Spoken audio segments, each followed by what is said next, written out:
আমরা প্রত্যেকের কাছে যাচ্ছি, মানুষের দুর্দিনে মানুষের পাশে থাকার আশ্বাস এবং ভরসা দুটোই আমরা দিচ্ছি। ঘূর্ণিঝড় কবলিত এলাকা পরিদর্শন করে এই কথা বললেন বিধায়িকা কল্যাণী সাহা রায়। উল্লেখ্য, গত 27 এবং 28 মে ঘূর্ণিঝড় রেমালের তীব্রতার শিকার হয় 28 তেলিয়ামুড়া বিধানসভা কেন্দ্রের বিভিন্ন এলাকা। আজ অর্থাৎ 29 মে ওই ঘূর্ণিঝড় কবলিত এলাকাগুলি পরিদর্শন করেন ত্রিপুরা বিধানসভার মুখ্য সচেতক তথা 28 তেলিয়ামুড়া বিধানসভা কেন্দ্রের বিধায়িকা কল্যাণী সাহা রায়। এদিন বিধায়িকা কল্যাণী সাহা রায় ঘূর্ণিঝড় রেমালের তাণ্ডবে ক্ষতিগ্রস্ত প্রতিটি পরিবারের সঙ্গে দেখা করেন এবং তাদের পাশে থাকার আশ্বাস এবং ভরসা দেন। এদিন বিধায়িকা কল্যাণী সাহা রায় 28 তেলিয়ামুড়া বিধানসভা কেন্দ্রের দশমীঘাট, নেতাজি নগর সহ বিভিন্ন ঘূর্ণিঝড় কবলিত এলাকাগুলি পরিদর্শন করে ক্ষতিগ্রস্ত মানুষদের সমস্যাগুলির কথা শুনে তৎক্ষণাৎ প্রশাসনিক উচ্চপদস্থ আধিকারিকদের নির্দেশ দেন যাতে অতি দ্রুত ক্ষতিগ্রস্ত মানুষজনদের কাছে সরকারি সাহায্য পৌঁছে দেওয়া হয়। ঘূর্ণিঝড় রেমালের এই ভয়ঙ্কর তাণ্ডবে ক্ষতিগ্রস্তদের পাশে দাঁড়িয়ে বিধায়িকা কল্যাণী সাহা রায়ের তাদেরকে এই সাহায্যের হাত বাড়িয়ে দেওয়ায় গোটা তেলিয়ামুড়া মহকুমা জুড়ে ব্যাপক ইতিবাচক সাড়া পরিলক্ষিত হয়। এদিন বিধায়িকা কল্যাণী সাহা রায়ের সঙ্গে উপস্থিত ছিলেন তেলিয়ামুড়া পৌর পরিষদের প্রাক্তন চেয়ারম্যান তথা কাউন্সিলর নিতিন কুমার সাহা সহ স্থানীয় বিজেপি নেতৃত্ব। ম্যাডাম, আজকে কোন কোন বন্যা কবলিত এরিয়াগুলি পরিদর্শন করলেন এবং কি পরিস্থিতি দেখলেন? আজকে তেলিয়ামুড়ার নেতাজি নগর যে স্লাম এরিয়াটা আছে এখানে গেলাম।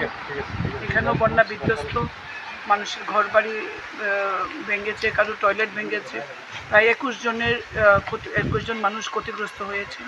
তারপর তেলিয়ামুড়া নেতাজি নগর গোলাবাড়ি রোডে একটা কালভার্ট রাস্তার নিচে, এটা জল পাস হচ্ছে না, পিডাব্লিউডির এক্সিকিউটিভ এসডিকে নিয়ে সে জায়গা পরিদর্শন করি, নতুন করে কিভাবে সেখানে আমরা কি করতে পারি সে বিষয়গুলো নিয়ে আলোচনা হয়।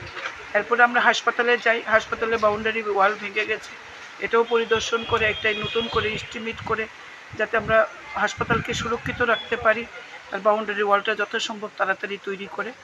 এই মুহূর্তে আমরা তেলিয়ামুড়ার দশমী ঘাট এলাকায় এসেছি, যেখানে প্রতি বছর বন্যা হয়, নদীর ধারের মানুষগুলির অবস্থা খুব খারাপ হয়, কিন্তু এই গত বছর আমরা এখানে বাঁশ দিয়ে হানা দেওয়ার ফলে এবছর জল উঠলেও মানুষের কোনো ক্ষয়ক্ষতি হয়নি, সম্পত্তির কোনো ক্ষয়ক্ষতি হয়নি।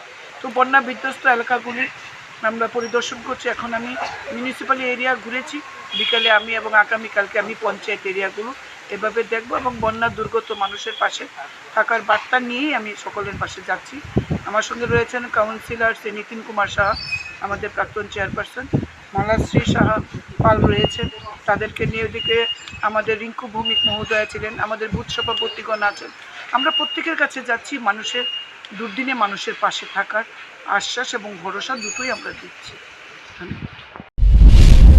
নিজস্ব প্রতিনিধির রিপোর্ট, দুরন্ত টিভি।